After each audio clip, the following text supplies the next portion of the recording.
अस्सलाम वालेकुम स्टूडेंट्स, आज हम स्टार्ट करेंगे हमारे remaining review question from 13.9 what is meant by electric field and electric intensity. So electric field के बारे में बताना है कि इलेक्ट्रिक फील्ड क्या होती है and then electric field intensity क्या होती है। सो सबसे पहले हम इलेक्ट्रिक फील्ड से स्टार्ट करते हैं। Electric field, so basically electric field क्या होती है, ये वो रीजन होता है जहाँ पे एक चार्ज दूसरे चार्ज के ऊपर फोर्स एक्सर्ट कर सकता है। ठीक है, सो इसको किस तरह से हम डिफाइन कर सकते हैं कि electric field is a region, electric field is a region where a charge exert electrostatic force on other charges। So ये वो रीजन है जहाँ पे एक चार्ज एक्सर्ट कर रहा है electrostatic force on the other charges. Like किस तरह से कि अगर लेट सपोज ये हमारे पास एक पानी है, ठीक है, टब है, उसमें पानी रखा हुआ है।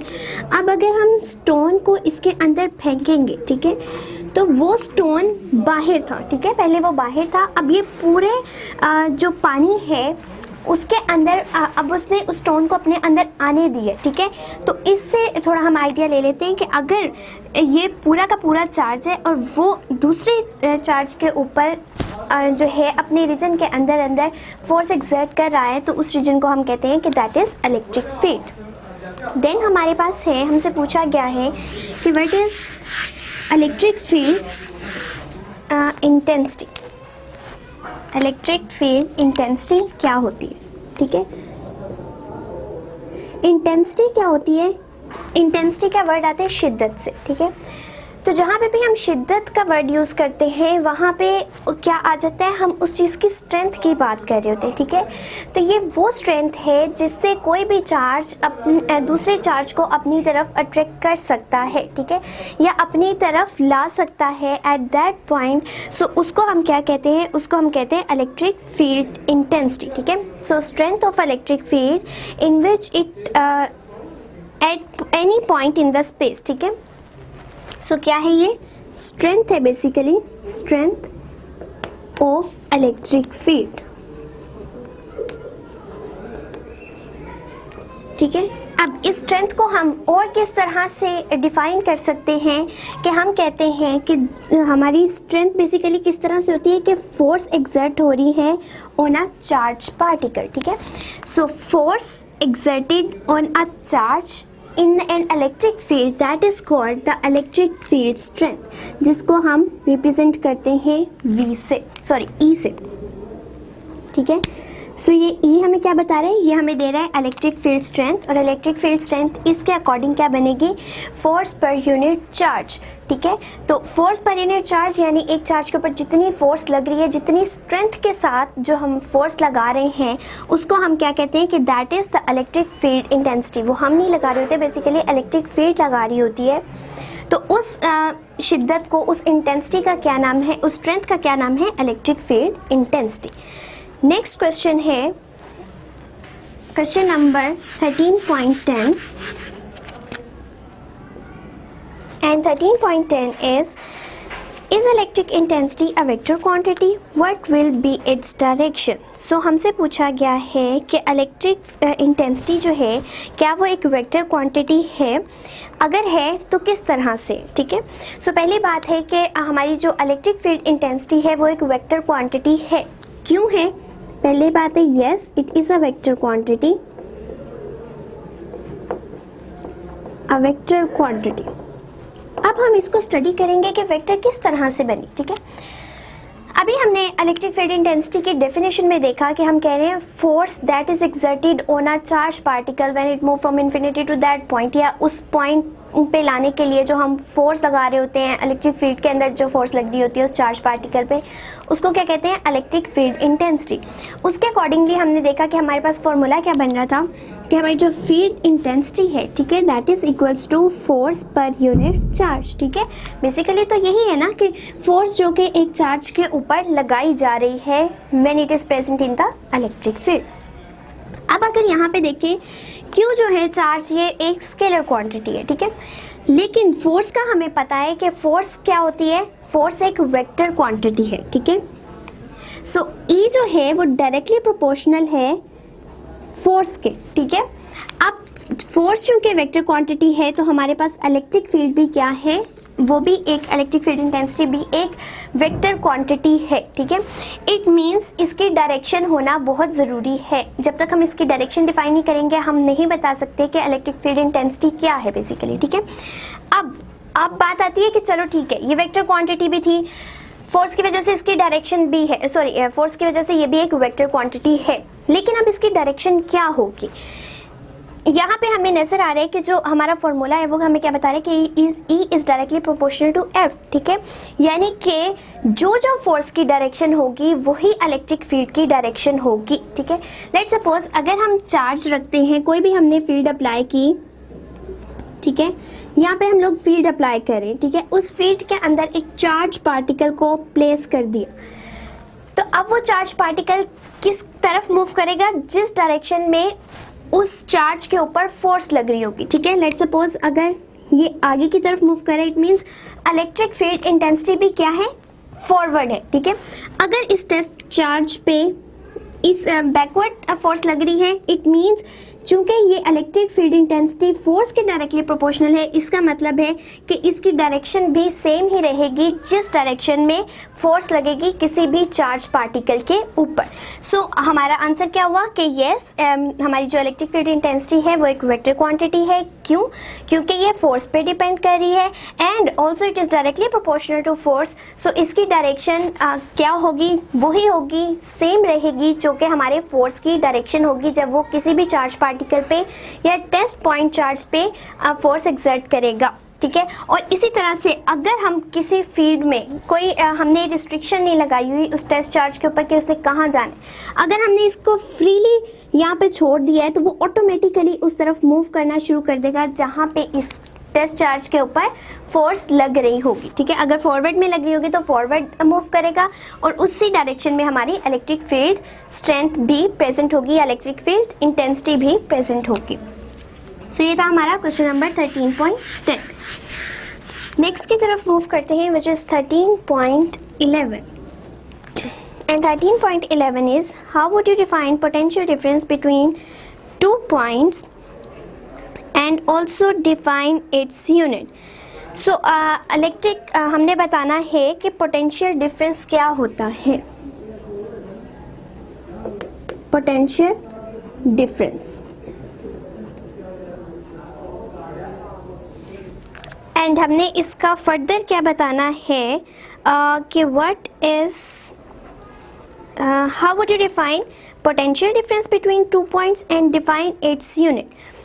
सो पहली बात है, हम पोटेंशियल डिफरेंस की तरफ आते हैं कि पोटेंशियल डिफरेंस क्या होता है। हम लोग बात करते हैं कि जब भी हम किसी चीज़ को एनर्जी सप्लाई कर रहे हो, so it can move from one point to another, ठीक है।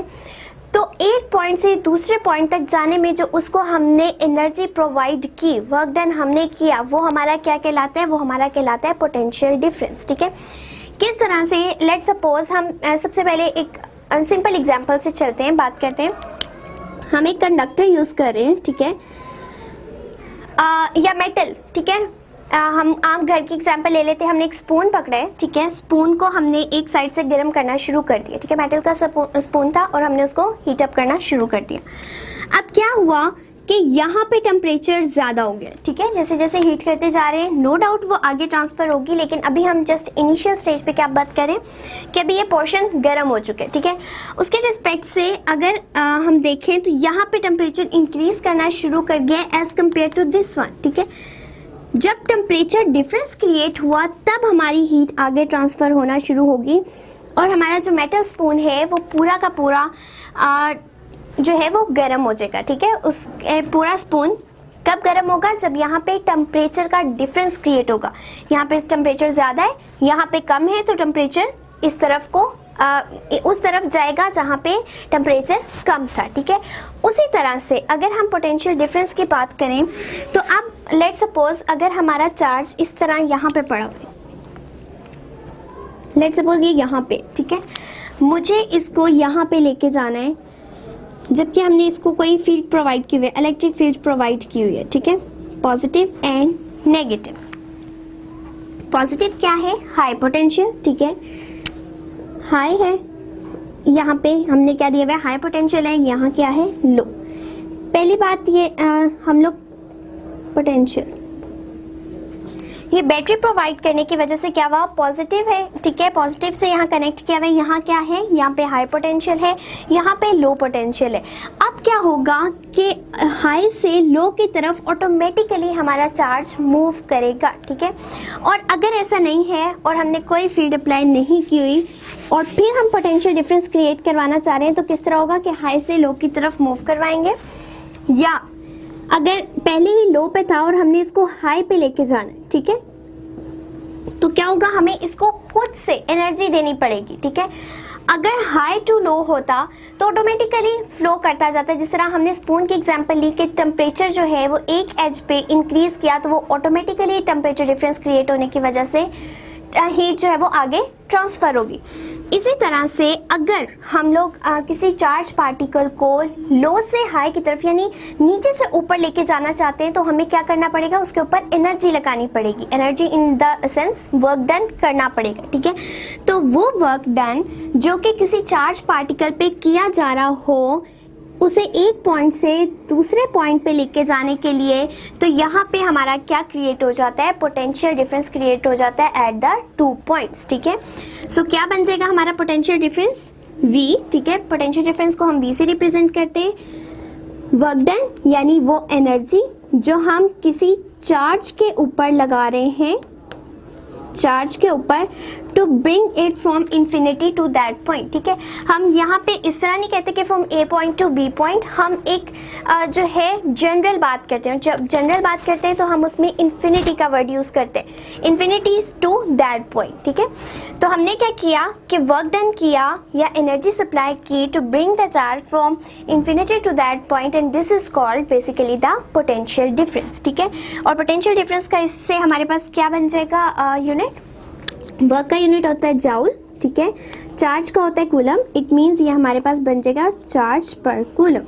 तो हमारा पोटेंशियल डिफरेंस किसके इक्वल होता है? चार्ज पर कूलम के इक्वल।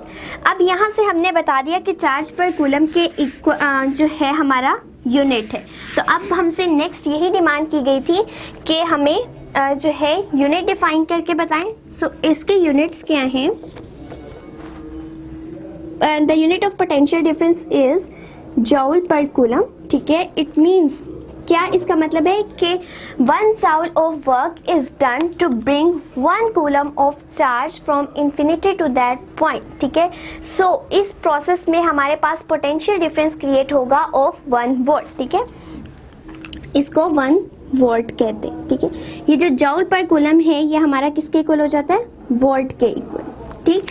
तो यहीं से अब हम डेफिनेशन बना लेते हैं कि 1 joule of work is done to bring the 1 coulomb charge from infinity to that point so that potential difference of 1 volt should be created, ठीक है। सो ये हमारे क्या हो गए? ये हमारे यूनिट्स डिफाइन हो गए। पहली बात कि पोटेंशियल डिफरेंस क्या था? पोटेंशियल डिफरेंस सिंपली हमारे पास था कि जितनी हमने एनर्जी लगाई एक चार्ज को इन्फिनिटी टू दैट पॉइंट पे लाने के लिए उसको हम कहते हैं पोटेंशियल डिफरेंस, ठीक है। उसके बेस पे पोटेंशियल डिफरेंस क्रिएट हुआ एंड यहाँ से हमने यूनिट्स देखे जूल पर कूलम, और जूल पर कूलम को क्या कहते हैं? वोल्ट्स। और वोल्ट्स को कैसे डिफाइन करेंगे कि 1 joule of work is done to bring 1 coulomb of charge so that in potential difference of 1 volt is create, ठीक है। सो ये थे हमारा क्वेश्चन नंबर 13.11।